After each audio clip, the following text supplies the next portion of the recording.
पश्चिम ओडिशा तथा संबलपुर अधिदेवी हेउछंती माँ समलेश्वरी।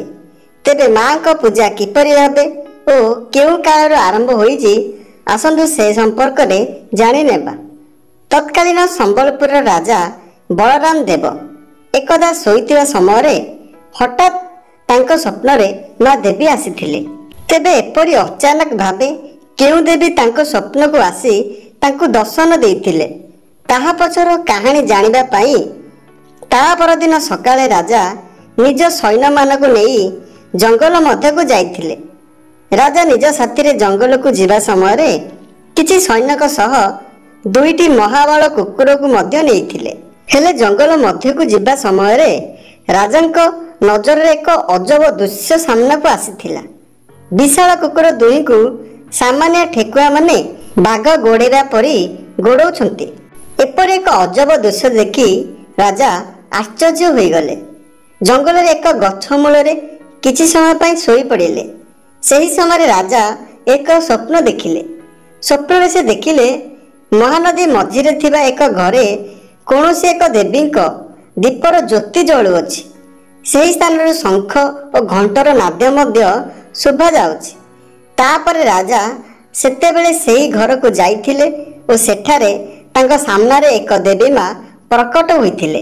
तापर राजा सेही देवी को प्रणाम जणाइबा सह तांको एठारे प्रकट हेबार कारण मध्य पचारि बुझिथिले। सेही समय देवी राजा को उत्तर देबाकू जाई कहिथिले मु हेउची भगवान शिवंकर धर्मपति पार्वती।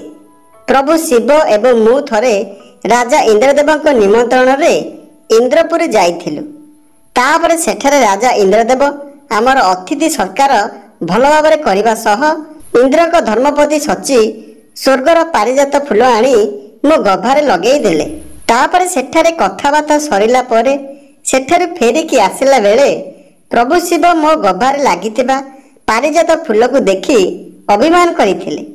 तापर प्रभु सेई अभिमान करी निजर एक जटा को छिड़ाई सेई जटा को 8 भाग करी 8टी स्थान रे फिंगी देले। प्रभुंको जटा बड़ी फुटिथिबा 8टी लिंग वर्तमान नीलजी मानेश्वर सोना अंबाभना हुमा गाईसमा देयांग और सरांड यही सब स्थान वर्तमान शैवपीठ भाव में पूजा पाउछि।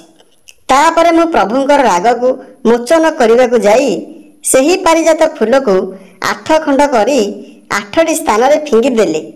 तापर सेही सब स्थान रे 8टी देवी आविर्भाव हेले। सेथिपाई मु एही स्थान रे समलेश्वरी नाम रे उभा होइछि।